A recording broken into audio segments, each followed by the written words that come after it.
Iran এবং ইসরায়েলের যুদ্ধের ফলাফল হবে মুসলমানদের বিজয় ইনশাআল্লাহ। এই বিজয় এত সহজ হবে না, সংঘাত পুরো মিডল ইস্টে ছড়িয়ে পড়বে এবং এই সংঘাত তৃতীয় বিশ্বযুদ্ধের দিকে চলে যাবে। সারা পৃথিবী মোড় নিতে নিতে পারমাণবিক শক্তি, ইলেকট্রন, প্রোটন এবং নিউটনের শক্তি সক্রিয় হয়ে পৃথিবী তৃতীয় বিশ্বযুদ্ধের দিকে মোড় নিবে। পারমাণবিক একটা বিস্ফোরণের জন্য পৃথিবী অপেক্ষমান থাকবে। মুসলমানদের বিজয়টা অনেক কঠিন। হাদিসের মধ্যে আসছে শেষ জামানায় এমন হবে টাকনু পর্যন্ত মুসলমানদের রক্ত পৌঁছে যাবে, তারপর মুসলমানদের বিজয় হবে। আল্লাহ রাব্বুল আলামিন কোরআনুল কারীমে পরিষ্কার জানিয়ে দিয়েছেন, নাসরুম মিনাল্লাহি ওয়া ফাতহুন করিব।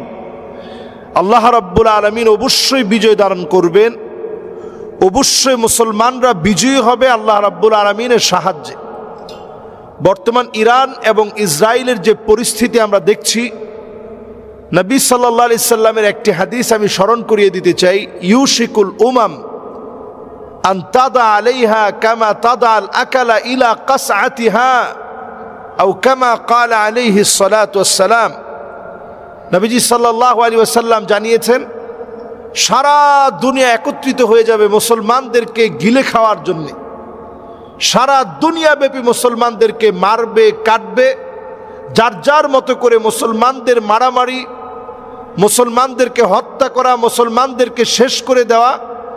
দস্তরখানায় যেমন অনেক ধরনের খাবার নিয়ে আমরা বসি, ঠিক দস্তরখানায় খাবার নিয়ে বসার মতো করে চতুর্দিকে মুসলমানদেরকে জুলম আর নির্যাতন করা হবে। এই জুলম আর নির্যাতন দিন দিন প্রকট আকার ধারণ করবে। সারা জায়গাতে মুসলমানদেরকে মারা হবে। মুসলমানদেরকে হত্যাযজ্ঞটা সবাই এমনভাবে করবে, দস্তরখানায় যেমন নানা আইটেমের খাবার রাখা হয়, সারা দুনিয়ার ভিতরে প্রান্তে প্রান্তে মুসলমানদেরকে মারা হবে। সারা দুনিয়ায় মুসলমানরা জুলম আর নির্যাতনের মধ্যে মুসলমানরা নিপতিত হয়ে যাবে, নিমজ্জিত হবে, মাজলুম হবে মুসলমানেরা। এরপরে আল্লাহ রাব্বুল আলামিন মুসলমানদেরকে আল্লাহ রাব্বুল আলামিন এরপরে বিজয় দিবেন। মুসলমানদের বিজয়টা অনেক কঠিন।